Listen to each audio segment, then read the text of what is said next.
started a little over 20 years ago. I was just kind of bopping around on the internet as people do, and saw someone who was doing these carvings that were kind of intricate and like tonal, and they looked like, three-dimensional sculptures when you lit them. I thought, well, that's really cool. The website didn't describe it all that well, but I was like, well, this looks like something I could try. And I thought first I would just do it to see if I could get my kids' faces on pumpkins. So it was really school pictures, is what we used to call them for the kids. So I started with my 3 kids. I did it the first time, and I was like, yeah, it actually works pretty well. And then it kind of became a tradition of doing my kids every year. And then eventually I was like, well, I can do my kids. There's no reason I can't do something else or someone else. So I just started looking for images that I thought would make good patterns, and it kind of grew from there. So now I'm approaching 500 pumpkins total over the past 20 some years. So I try to do 31 every October. I don't always reach that 31 because I do have a job that's more important than carving pumpkins. So I tend to do this in the evenings, and they take like between 2 and, well, depending on how complicated they are, 2 and 6 hours to carve. So the really complicated ones take about 6 hours. Like this one is a 2.5, 3 hour pumpkin. So usually I have some horror movie going in the background that I'm not really watching, but it's distracting in the background and just keeps me company while I'm down here. There's 3 parts. So finding a pattern, finding the image you want to put on a pumpkin. That's the first kind of thing.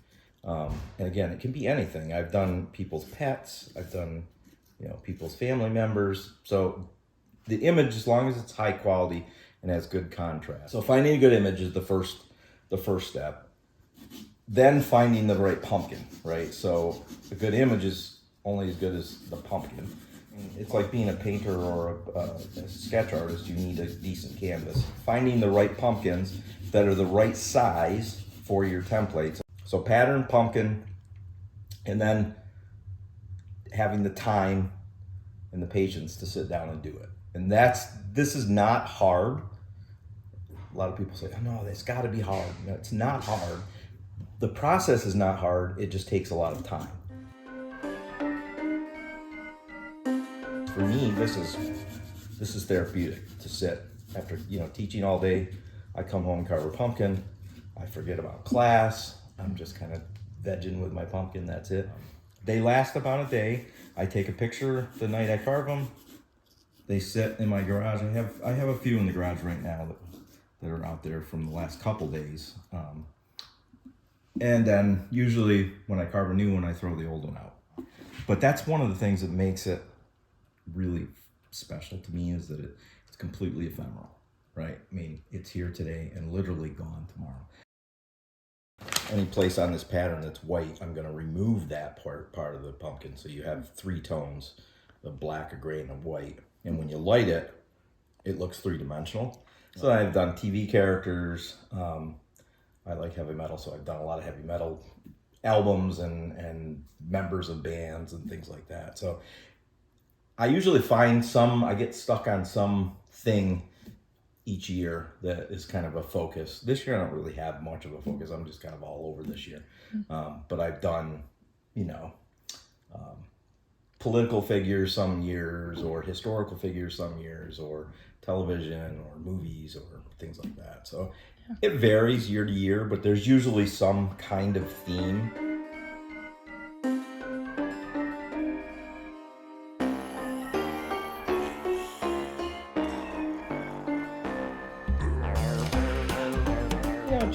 Just try it.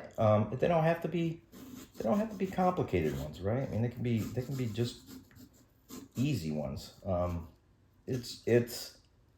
I find it enjoyable. Not everyone finds it enjoyable. I grew up in New England, so for me, Halloween and pumpkin carving they all seem like things that everyone should do, because where I grew up, everyone did do it. So I think, it's something you can do with your kids too, which part of the reason I did it was to do my kids on pumpkins, but then my kids realized that they could do the same thing, and they've carved these complicated pumpkins. They can do it at a young age too, so it can be something the family can do too. So I think it's just I would just say, if you think you want to try it, just try it, right? And see how it works. If it doesn't work, it's okay. You tried it, you move on.